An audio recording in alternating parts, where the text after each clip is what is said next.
Me tocó esta cuarta semana.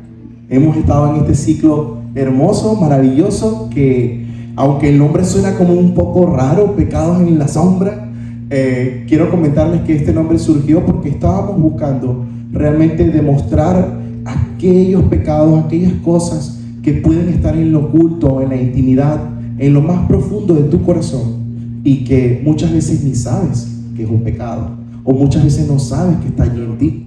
Pero a medida que hablamos la palabra de Dios, a medida que la exponemos, allí es cuando hace revelación en nuestras vidas y la palabra de Dios se revela a nosotros. Amén. Entonces, estamos en la cuarta semana, y en las semanas anteriores el pastor Gabriel, el pastor Rafael estuvieron comentando sobre esos pecados, algunas cosas que pueden estar alojadas en el corazón del hombre y que no saben que están, como por ejemplo la lujuria. Se habló de la lujuria, la lascivia. Hablamos la segunda semana de la avaricia, la codicia. La semana pasada estuvimos también hablando de la envidia.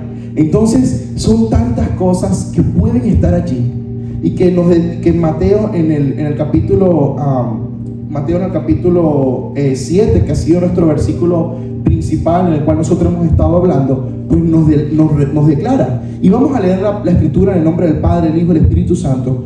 Dice así, Marcos capítulo 7, verso 21 al 23 dice: pues de adentro del corazón de la persona salen los malos pensamientos, la inmoralidad sexual, el robo, el asesinato, el adulterio, la avaricia, la perversidad, el engaño, los deseos sensuales, la envidia, la calumnia, el orgullo y la necedad.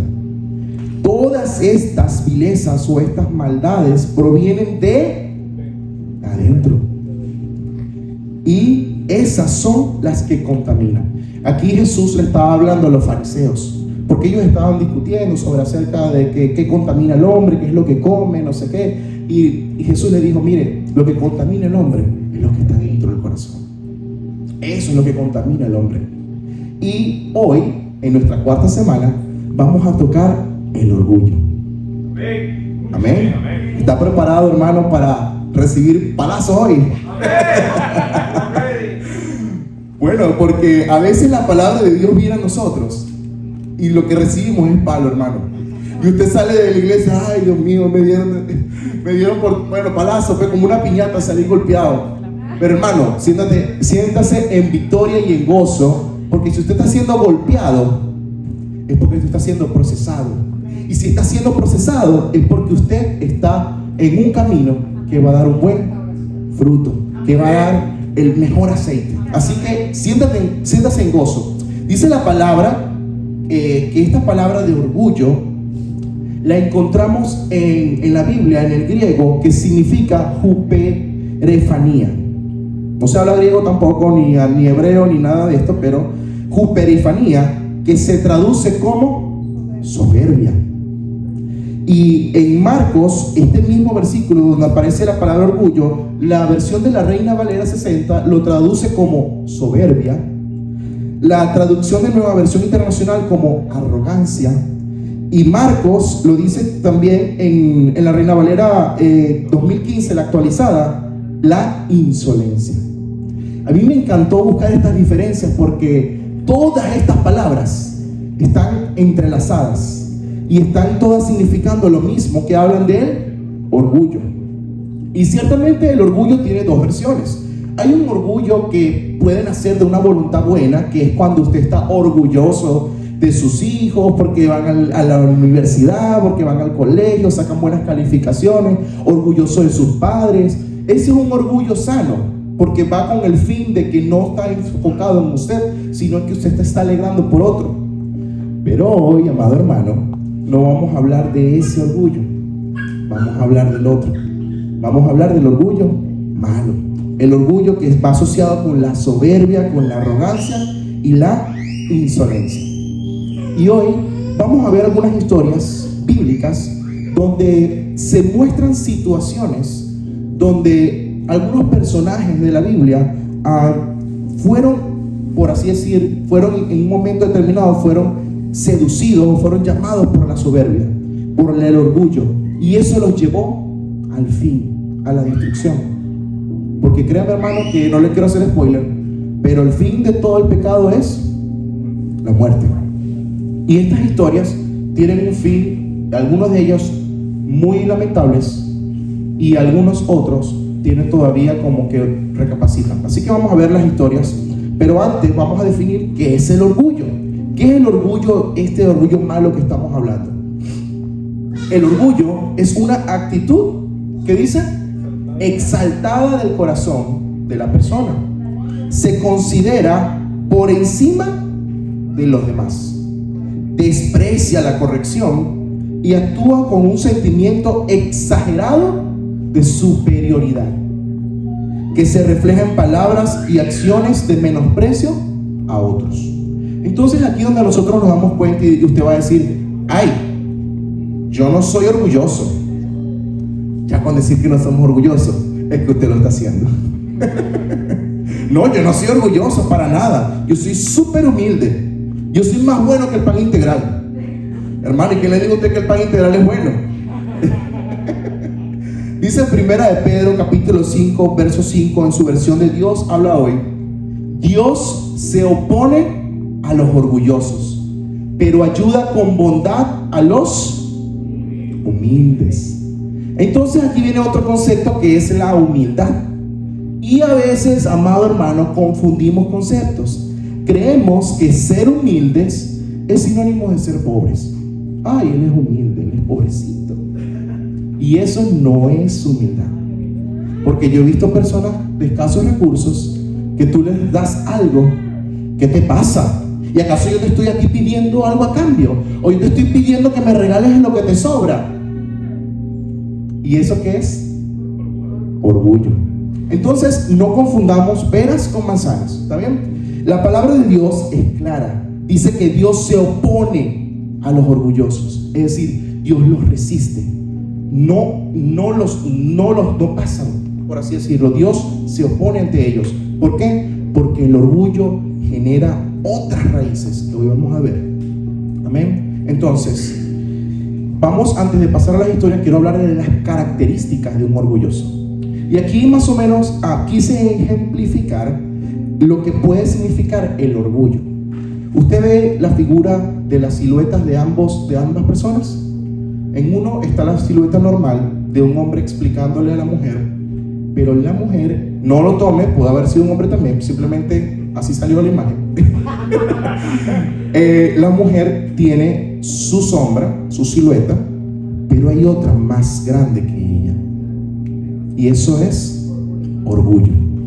El orgullo lo podemos ver reflejado como aquello que está dentro de ti, que no te permite aceptar corrección, no te permite recibir algo, y va creciendo y se va volviendo gigante dentro de ti, y es un monstruo que se va generando allí y tú ni sabes que lo tienes.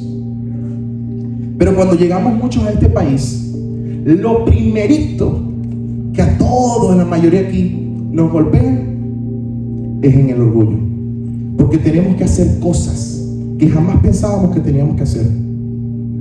¿Y saben qué? Eso es parte del proceso que Dios está formando en tu corazón, en mi corazón. Amén. Entonces, gócese.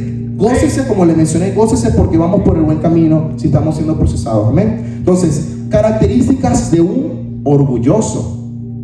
A ver, posee una actitud altiva, prepotente y despectiva hacia otros, que se traduce como arrogancia. La persona se cree mejor o superior a los demás. Superioridad. Le cuesta reconocer los errores, pedir perdón o aceptar críticas. Eso es inflexibilidad. Además, dificulta la empatía y las relaciones interpersonales. Se aísla. Porque cuando una persona es altamente orgullosa, altiva, no, yo no voy a salir con esa persona. Oye, por favor. Empieza a generar altivez y aislamiento. Se aferra a su punto de vista, incluso cuando está equivocado. Eso se llama obstinación. Y a pesar de la apariencia de superioridad, a menudo también esconden una autoestima inestable y muchas inseguridades que los hacen sentir atacados fácilmente. También generan o presentan inseguridad. Miren todas las características de una persona orgullosa. Son muchas, ¿verdad? Y créanme que en algún punto nosotros hemos estado allí o estamos allí. Salmo 138:6 dice lo siguiente en la versión de Nueva Versión Internacional: el Señor es excelso, pero toma en cuenta al humilde y reconoce de lejos al orgulloso. Entonces, la palabra nos muestra que el orgullo va más allá de una actitud negativa. Es un estado de, diga conmigo, rebeldía interna del corazón. Para Dios, el orgulloso no es un simple pensamiento elevado o una persona que, ay, sí, tú, se cree más. No, es una persona que mantiene una postura del corazón que rechaza la autoridad de Dios, que se rebela contra Dios, que va contra Dios, porque Dios es manso, humilde, amor. Entonces todo lo que se opone a Dios, todo lo que se va en contra de Dios, evidentemente Dios lo rechaza. Ojo, Dios no rechaza a la persona, Dios rechaza lo que está en la persona, su actitud, lo que Él quiere transformar. Pero cuando la persona viene con un estado de humildad: Señor, reconozco que he fallado, que he pecado, vengo ante ti, Señor. Allí es que en ese momento Dios puede actuar. Pero mientras la persona mantenga un corazón orgulloso, una postura, allí ese corazón se va endureciendo. Y si quieres saber más del corazón, vaya a YouTube y vea la prédica que dimos de el corazón. Amén. Entonces, vamos a hablar de algunas consecuencias, otra historia. Quería ir un poco rápido porque tengo bastante Biblia que leer y quiero que aquí nos vayamos tarde para que usted pueda llevarse la palabra de Dios, que es la que transforma la vida. ¿Amén? Entonces, punto número 1: consecuencias principales de tener un corazón orgulloso. Hay unas consecuencias, hermano, y primero vamos a ver las consecuencias y luego vamos a ver cómo vencer esas consecuencias o esas principales causas o raíces que se generan. ¿Amén? La primera consecuencia es: un corazón orgulloso abre las puertas a la rebeldía. Y aquí me voy a hacer una pausa, porque todos sabemos o todos conocemos que la rebeldía y la desobediencia fueron los primeros pecados que se generaron en el mundo. La rebeldía y la desobediencia. Pero saben que ambas, rebeldía y desobediencia, vinieron también a raíz, tienen una raíz. Imagínense un árbol. Está la desobediencia, está la rebeldía, pero hay una raíz que nadie ve. Está la punta del iceberg y está todo lo oculto. Y lo oculto es el orgullo. Y ya van a ver por qué. Dice la palabra que hay un personaje de la Biblia que básicamente hay una especie de profecía sobre estas palabras, porque aunque el escritor Ezequiel e Isaías, cuando hablaron, ellos estaban refiriendo a unos reyes, la actitud de esos reyes era de soberbia y de orgullo por las naciones poderosas y por las cosas que ellos tenían, las riquezas. Y en ese momento se habla de una profecía que relata de alguien más, y este alguien más lo vamos a ver ahora mismo. Dice Ezequiel capítulo 28 del verso al 15, dice: eras un modelo de perfección, lleno de sabiduría y de hermosura perfecta. Estabas en el Edén, en el jardín de Dios, adornado con toda clase de piedras preciosas. Fuiste ungido querubín protector, porque así yo lo dispuse. Estabas en el santo monte de Dios. Fuiste irreprochable en todos tus caminos, desde el día en que fuiste creado, hasta que se encontró maldad en ti. ¿Ya saben de quién estamos hablando? A causa de tu hermosura, tu corazón se llenó de orgullo, y a causa de tu esplendor corrompiste tu sabiduría. Esta palabra está describiendo algo que ocurrió antes de la creación de nosotros los seres humanos. Y fue que en los cielos, donde estaban los ángeles, hubo un ángel hermoso. Yo corto una parte de la Biblia porque es un poco larga, pero describe cómo estaban sus vestiduras, todas las piedras preciosas que estaban adornadas. Un ángel precioso, maravilloso, pero que se encontró maldad en él. Empezó a alzarse y su corazón se llenó de orgullo. Este ángel es Lucifer, o como lo conocemos nosotros hoy en día como Satanás, el diablo, la serpiente, el engañador, el león rugiente que está buscando a quien devorar. Entonces este pasaje se contrasta con otro pasaje, pero en Isaías 14 nos da otra perspectiva de cómo ese orgullo desencadenó la rebelión en el corazón de Lucifer. Y dice la palabra: decías en tu corazón, subiré hasta los cielos, levantaré mi trono por encima de las estrellas de Dios, gobernaré desde el extremo norte en el monte de la reunión, y subiré a la cresta de las más altas nubes, y seré semejante al Altísimo. Entonces aquí Dios, cuando encontró maldad en él fue expulsado, y junto con él algunos otros ángeles que cayeron. Y como has caído del cielo, lucero hijo de la mañana, tú que sometías a las naciones, has caído por tierra, pero has sido arrojado a los dominios de la muerte, a las profundidades del abismo. Esta palabra, como yo le estaba comentando, esta palabra fue escrita para un rey, pero hay connotaciones proféticas o escritas que muestran que ningún rey estuvo antes en el Edén, y otras porciones de la palabra que dan como que es una profecía y una descripción de lo que ocurrió con Lucifer. Y hay un lenguaje en esto que está aquí que está revelando realmente el corazón, y lo más profundo es de todo esto que está revelando que la causa principal de la rebeldía que ocurrió en Satanás fue el orgullo. Entonces, amado hermano, póngase las botas, como decimos nosotros. Fíjense que cuando una persona está siendo rebelde, está siguiendo un principio de Satanás. Es decir, está imitando la conducta de la serpiente antigua. Está imitando a Satanás. Entonces, a veces acá, ahora vamos a trasladarlo, porque esto es palabra, pero vamos a traerlo hacia acá. A veces en tu trabajo te dicen: mire, vaya y haga tal cosa. ¿Y por qué yo? Manda aquel. Ok, está bien, sí. A veces en la casa los papás le dicen a los hijos: oye hijo, necesito que tú vayas a hacer tal cosa. No, ¿y porque yo, si mi hermana no lo hizo, que lo haga ella, que no sé qué? Empiezan a pelear. Adivinen qué está ocurriendo allí. Rebeldía. ¿Y de quién viene la rebeldía? Lo acabamos de leer.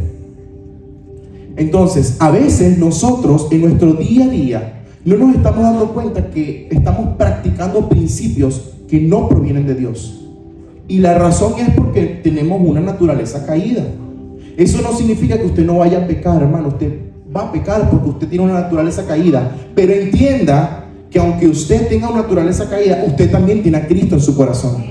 Y usted también tiene todas las herramientas necesarias para usted vencer ante las dificultades. Amén.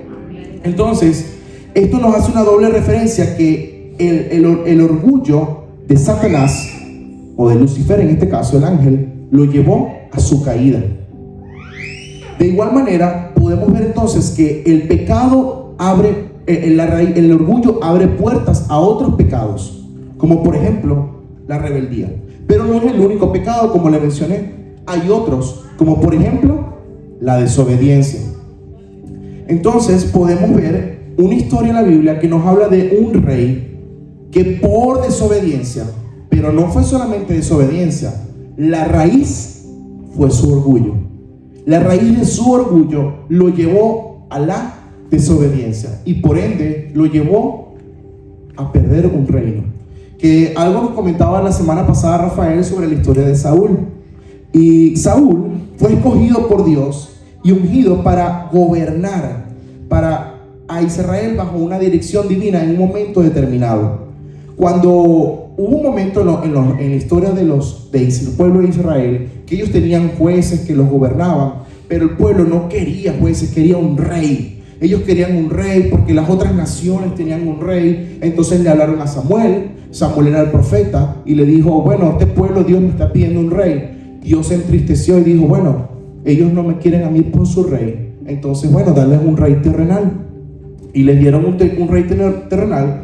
Y Dios escogió a Saúl porque él tenía unas cualidades específicas y porque Saúl estaba conforme en ese momento al plan que Dios tenía. Sin embargo, Saúl, cuando empieza su reinado, era un hombre tan humilde que él le preguntó a Samuel: ¿quién soy yo? Yo soy el más pequeño de todas las tribus que hay.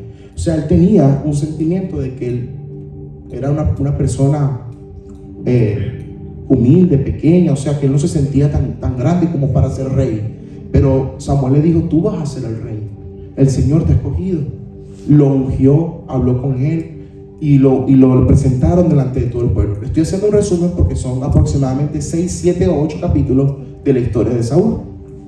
Y llegamos a un punto en la Biblia donde ellos, cada vez que se iban al campo de batalla, ellos llevaban el arca del pacto para pelear o llevaban a los profetas. Ellos se encargaban de la oración. Pero sin embargo, Saúl, cuando vio que Samuel no había llegado, él se tomó una atribución. Y miren lo que ocurrió. Saúl ordenó: tráiganme el holocausto y los sacrificios de la comunión. Y él mismo ofreció el holocausto. En el momento en que Saúl terminaba de celebrar el sacrificio, llegó Samuel. Saúl salió a recibirlo y lo saludó. Pero Samuel le reclamó: ¿qué has hecho? Y Saúl respondió: pues como vi que la gente se desbandaba y que tú no llegabas en el plazo indicado, por eso me atreví a ofrecer el holocausto. Eso significa que Saúl tenía que esperar que Samuel llegara para ofrecer el holocausto y a ofrecer los sacrificios y lo que ellos hacían para la adoración a Dios y para que Dios le concediera la victoria en las guerras venideras. Pero él se tomó la atribución de pasarse por el sumo sacerdote o el sacerdote principal, el profeta principal, que en este caso era Samuel, y él mismo hizo el holocausto. Eso era para la época y para como ellos llevaban su estructura. Eso era una irreverencia, eso era algo completamente irrespetuoso y desobediente de su parte. Y fíjense que hubo una consecuencia. Samuel le habló y le dijo: te has portado como un necio, respondió Samuel. No has cumplido el mandamiento que te dio el Señor, tu Dios. El Señor habría establecido tu reino sobre Israel para siempre. Pero ahora te digo que tu reino no permanecerá. El Señor ya está buscando un hombre conforme a su corazón y lo ha designado gobernante de su pueblo, pues tú no has obedecido. Entonces imagínense las cosas que Saúl estaba haciendo, que estaban en contra de Dios, pero era porque dentro de él se estaba gestando una raíz, y la raíz era un orgullo, porque él pasó de ser nada a ser el rey. Pasó de ser un simple hombre de una tribu pequeña a ser el rey de toda una nación. Ahora lo trasladamos a nuestra vida rapidito antes de continuar con la historia de Saúl. ¿Cuántos de ustedes no han estado en la nada y Dios lo ha llevado a otros lugares mejores? ¿Cuál ha sido tu actitud, amado hermano? ¿Cómo ha sido la actitud de muchos que comenzaron en el primer eslabón del trabajo y los han ido subiendo? A medida que has ido subiendo, ¿ha subido tu orgullo también? O en tu país, cuando estabas en tu país, ¿cómo te sentías cuando venían otras personas ante ti a preguntarte cualquier cosa? Los que eran profesores, los que a veces se sentían con ínfulas, ¿verdad? Con superioridad. Y a veces pasa, hermano, que en nuestra vida diaria no nos estamos dando cuenta, pero no pensamos que el orgullo pueda estar dentro de nosotros. No pensamos que muchas de las cosas se puedan estar gestando allí adentro. Pero quiero que sepas que eso es algo que está oculto y está dentro de ti y se puede estar gestando. Eso no fue lo único que hizo Samuel. Samuel dice la palabra que en otro momento de la guerra, el Señor le habló a Samuel y le dijo: lamento haber hecho rey a Saúl, pues se ha apartado de mí y no ha llevado a cabo mis instrucciones. Usted sabe que es triste, hermano, que Dios le empieza a promover a usted en cualquier cosa y que después Dios se lamente de estarlo promoviendo. ¿A causa de qué? De que usted se vuelva orgulloso, altivo, y luego utilice el poder o la posición que Dios le dio para humillar a otros. Entonces, a veces Dios no nos da ciertas posiciones o ciertos lugares porque todavía nuestro corazón no está preparado para eso. Y aquí es donde nos duele, aquí es donde nos golpea la situación. A veces su corazón no está preparado y usted quiere más. Señor, yo quiero que me promuevan. Señor, yo quiero estar allí. Señor, yo quiero ser el primero. Señor, yo quiero ser el jefe, el dueño, el líder de la fábrica o lo que sea donde usted está. Porque no te han promovido. A lo mejor hay algo dentro de ti que impide, y puede ser tu orgullo, porque Dios sabe que a lo mejor te da algo y te pierdes. Entonces, hermano, sepa que así como Saúl, hay veces que tenemos que orar a Dios para que nos muestre nuestro corazón, porque puede haber algo en ti que esté impidiendo las cosas. Entonces, por la mañana muy temprano se levantó y fue a encontrarse con Saúl, pero le dijeron: Saúl se fue a Carmel y se erigió un monumento. Imagínense, este hombre estaba tan lleno de poder, tan orgulloso de su poder, que hasta se levantó un altar, él mismo, un monumento de él para él. Y la palabra dice que Samuel le dijo, ellos tuvieron una conversación y Samuel le dice: ¿no es cierto que aunque te creías poca cosa, ahora has llegado a ser el jefe de las tribus de Israel? ¿No fue el Señor que te ungió como rey de Israel y te envió a cumplir una misión? Él te dijo: ve y destruye a esos pecadores, los amalecitas, atácalos hasta acabar con ellos. En este pasaje de Samuel 15, Samuel le dio una palabra a Saúl y le dijo: Dios te dice que vayas contra el rey Amalek y acabes con ellos, porque ellos evitaron que mi pueblo pasara por el mar cuando estaban saliendo de Egipto. Entonces Dios mandó y le dio una orden. Pero ¿qué hizo Saúl? Saúl lo atacó, pero dejó prisionero al rey. Y no mató a todas las ovejas ni a todas las cosas como se le había ordenado, sino que él tomó ovejas, tomó cabritos, tomó vacas, las mejores, y se las llevó. Y en esta conversación está ocurriendo ese momento, cuando Samuel va a reprender a Saúl. Ahora sí, podemos continuar. Y Samuel le respondió: ¿qué agrada más al Señor? ¿Que le ofrezcan holocaustos y sacrificios, o que se obedezca lo que Él dice?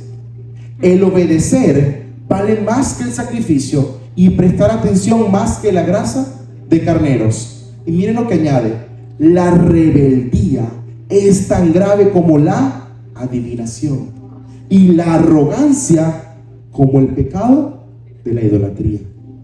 Aquí nos da otra palazo el Señor, porque a veces usted piensa que el ser un momento orgulloso, altivo, eso no es nada, porque más es el pecador el que mata, o el brujo que hace la adivinación, o el que está practicando idolatrías, o el que está haciendo cualquier otra cosa. Hermano, sepa que su orgullo es tan grave como los otros pecados. Y ahí es donde nosotros tenemos que darnos cuenta de lo que está sucediendo en nosotros. Entonces, en lugar de reconocer su falla, Saúl se preocupó más por su imagen, se preocupó más porque cómo lo estaba viendo el pueblo.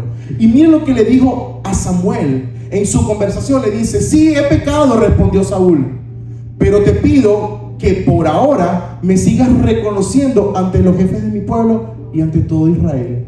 Imagínense el descarado, ¿vale? Aun y cuando estaba pecando y había desobedecido la voz de Dios y se había llevado las ovejas, y Samuel le dice: escucho los balidos de las ovejas y de las vacas. ¿Qué hiciste? Y Saúl le dice: no, yo lo quise matar, pero es que el pueblo me obligó a traérmelas. O sea, ni siquiera reconocía su pecado.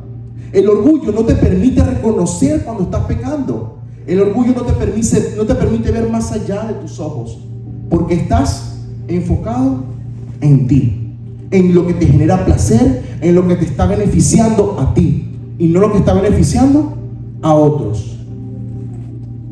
Como consecuencia, Dios lo desechó como rey y transfirió su propósito a otro, al rey David, que fue un hombre conforme al corazón de Dios. Entonces, la vida de Saúl nos permite entender que tener un corazón orgulloso nos separa de Dios, porque nos hace independientes de Él. Saúl empezó a ser independiente de Dios, a tomarse atribuciones que no le correspondían, porque él empezó a engrandecerse, y en su grandeza y en su orgullo y en su altivez cayó.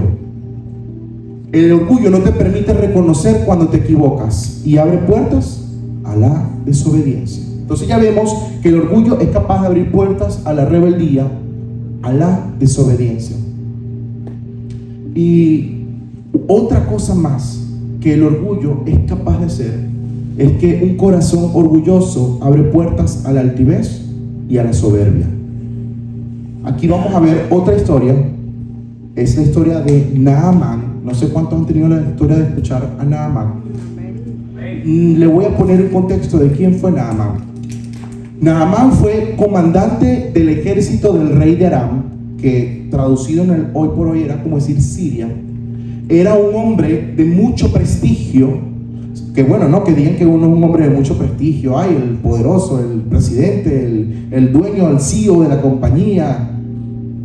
Algo así, se pueden imaginar que era él, pero del rey. Y gozaba del favor de su rey, porque por medio de él el Señor había dado victorias a su país, y era un soldado valiente. Pero había un problema con Naamán, y dice la palabra que él tenía una enfermedad en la piel. Hay otras traducciones que para la época las enfermedades de la piel eran comúnmente conocidas como lepra. No necesariamente era la lepra, pero era connotación bíblica de que las enfermedades de la piel se asociaran a la lepra. Entonces este hombre tenía una enfermedad. Sin embargo, él gozaba del valor del rey, él gozaba de su fortuna, de lo que el rey le daba. Y dice la palabra que en un momento de la historia, Naamán escucha que una chica que estuvo cautiva comenta que en Israel había un profeta que sanaba, y que en Samaria lo podía sanar ese profeta. Y resulta que él va y le comenta al rey y le dice: oiga, rey Aram, quiero comentarle que escuché que en Samaria hay un hombre que es capaz de sanarme. Y entonces él fue y le dijo al rey, y el rey le contestó: bien, tú puedes ir, yo te voy a mandar allá y voy a escribir una carta al otro rey. Entonces imagínense la fuerza, el poder que tenía este hombre, las influencias, que fue capaz de pedirle a su rey que le emitiera una carta al rey que estaba en Samaria. El rey en este caso vendría siendo el rey de Israel, que le sanara a su soldado. Imagínense las ínfulas que tenía este hombre, lo grande que se podía sentir. Y no solo eso, dice también la palabra que cuando lo mandó le dio dinero, le dio oro, le dio plata y le dio vestiduras para que le ofreciera a el profeta para que lo sanara. Y miren lo que dice: cuando te llegue esta carta, verás que el portador es Naamán, uno de mis oficiales. Te lo envío para que lo sanes de su enfermedad en la piel. Y al leer la carta, el rey de Israel se rasgó las vestiduras y exclamó: ¿Y acaso soy yo Dios capaz de dar vida o muerte? ¿Quién es este hombre que yo pueda hacer? Fíjense, me está buscando pleito. Eso son unos capítulos anteriores que no lo puse, pero quería darle contexto. Y en ese momento él escuchó el profeta lo que estaba ocurriendo. Y el profeta le dijo: mándalo que yo lo voy a atender, en pocas palabras, ¿no? Y aquí es donde caemos en este punto de la historia, y dice que se fue Naamán a ver al profeta, que el profeta era Eliseo, el sucesor de Elías. Entonces Naamán, con sus caballos y sus carros, fue a la casa de Eliseo y se detuvo ante la puerta. Fue hasta allá a verlo. Yo me imagino el general, comandante del ejército, con esas ínfulas: aquí vengo yo a que me sanen. ¿Cuántos de nosotros a veces no venimos ante Dios? Señor, sáname. Señor, provéeme. Señor, bendíceme. Yo soy tu hijo. Sí, somos hijos de Dios y Él quiere bendecirnos, Él quiere darnos. Pero ¿cómo está tu corazón? Estará como Naamán, que se siente grandioso. A veces vemos, hace unos días, fíjense que Dios trata con nosotros cuando estamos incluso leyendo la palabra. En el trabajo habían unos muchachos que no estaban haciendo nada, y yo me llené de frustración y dije dentro de mí: estos hijos de Caín. Y después sentí como que venía algo hacia mí: no los llames así, porque yo me siento más que ellos. Porque yo conozco a Cristo y soy seguidor de Dios, y yo, sí, y ellos no. Hermano, tengamos cuidado.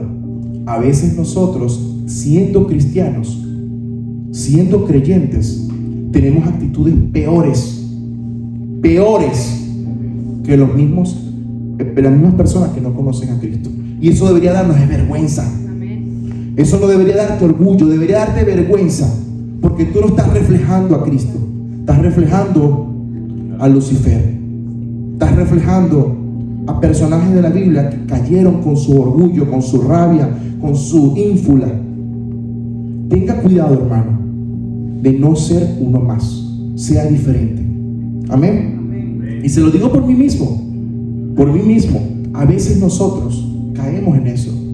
Y entonces dice la palabra que cuando él llegó a la puerta, miren lo que hizo Eliseo.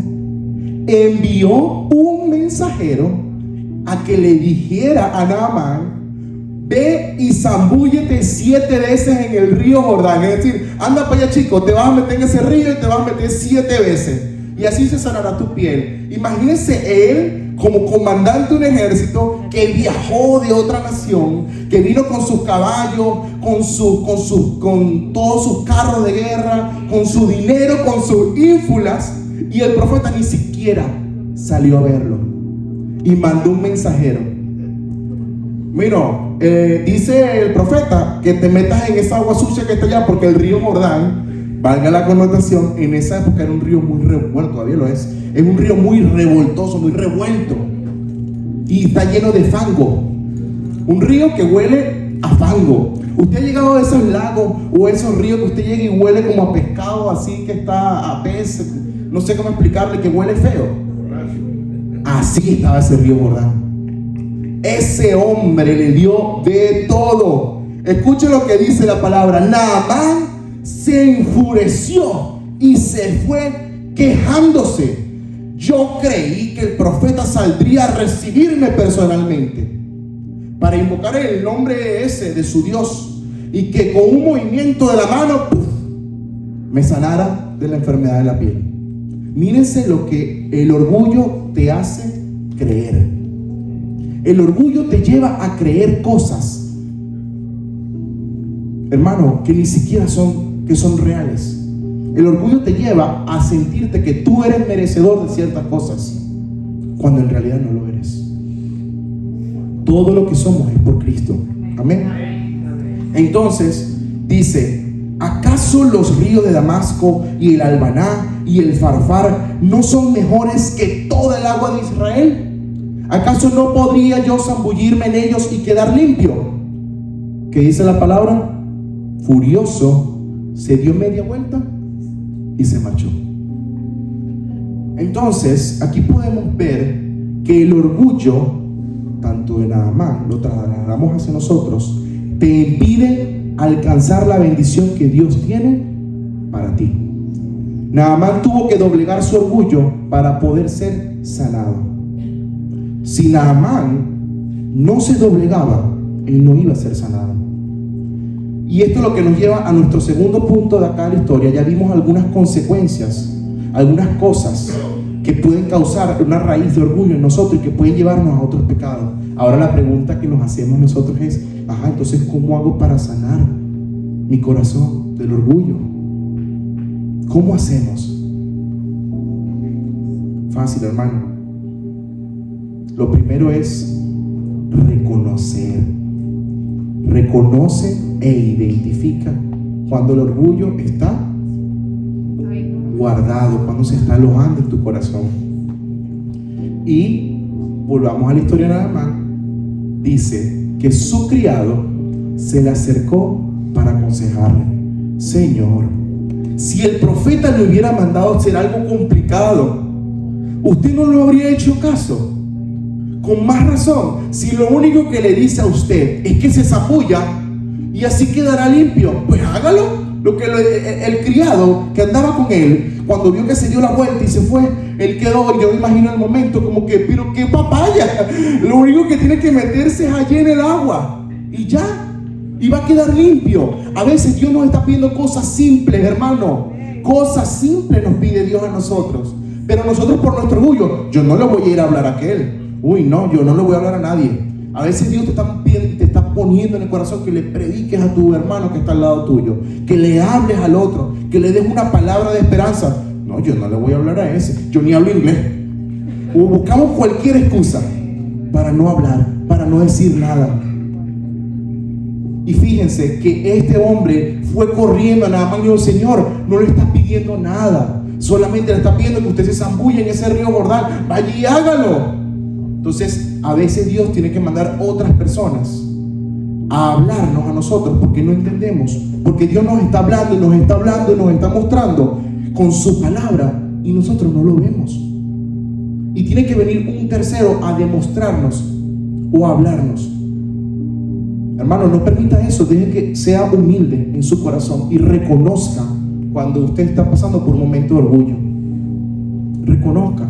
Quédese tranquilo: bueno, Señor, yo estoy hoy aquí en este lugar, o yo estoy acá haciendo esto que no me agrada, que no me gusta, pero no importa, yo te alabo, Señor, y te doy gracias porque tengo algo que trabajar, porque tengo un lugar donde estar, porque tengo un techo debajo de mí, encima de mí, perdón.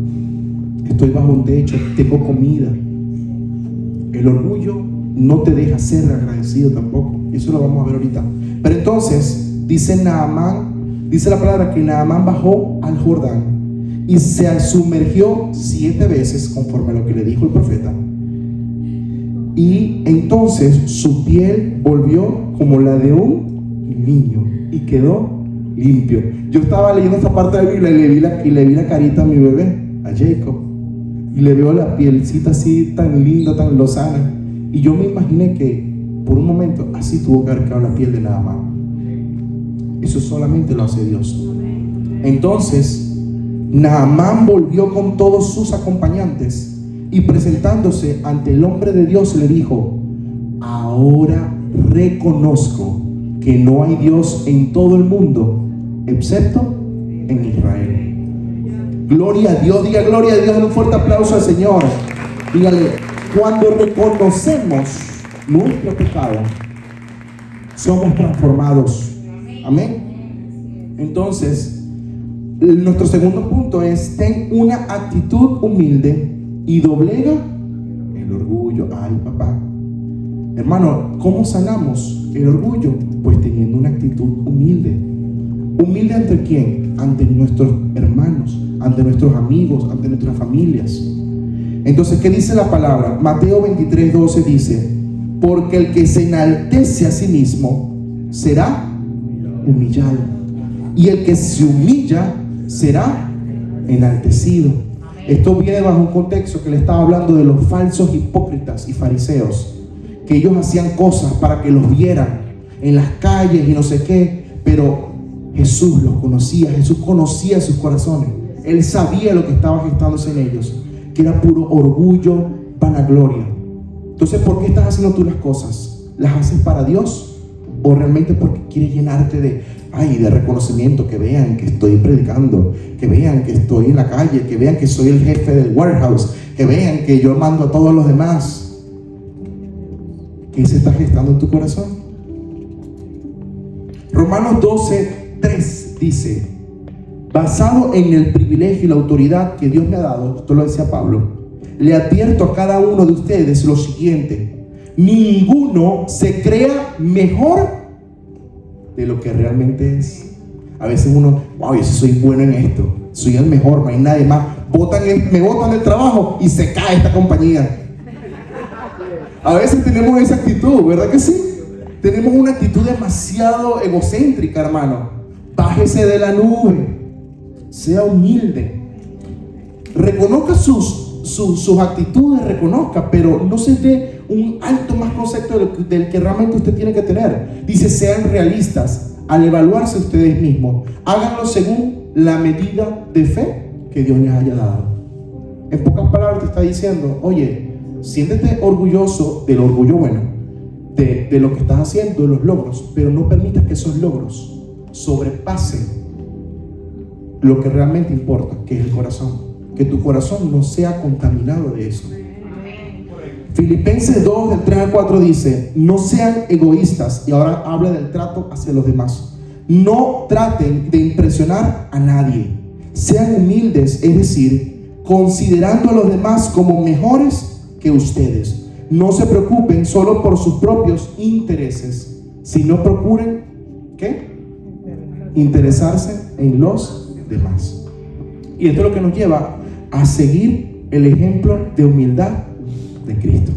En este mismo pasaje de Filipenses, de hecho, lo estudiamos, Rafael lo estudió durante varias semanas, lo hemos estudiado, hermano, y por más que no nos cansamos de repetirlo, la Biblia es clara, nos manda a que seamos como Cristo.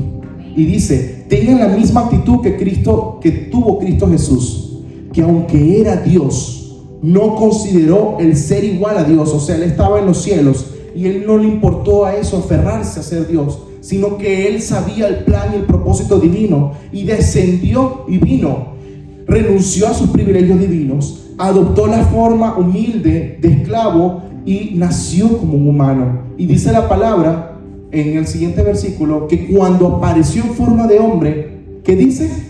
Repítalo duro, dígalo. Se humilló a sí mismo en obediencia a Dios. Hermano, es necesario que menguemos nosotros para que Cristo crezca. Dice la palabra que el primo, Juan el Bautista, dijo: es necesario que yo mengue para que Él crezca, porque Él sabía que el que venía detrás de Él era mayor.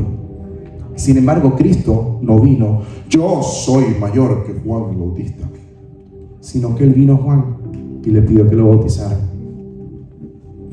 Hermano, qué mayor ejemplo de humildad que el de Cristo.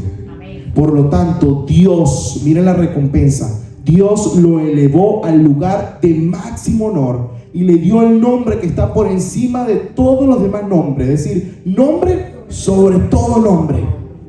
Gloria sea nuestro Dios, amén. Entonces podemos ver que Cristo es nuestro ejemplo y en Cristo podemos darnos cuenta de cómo vencer o cómo sanar un corazón orgulloso, amén. Y ya por último, este último punto,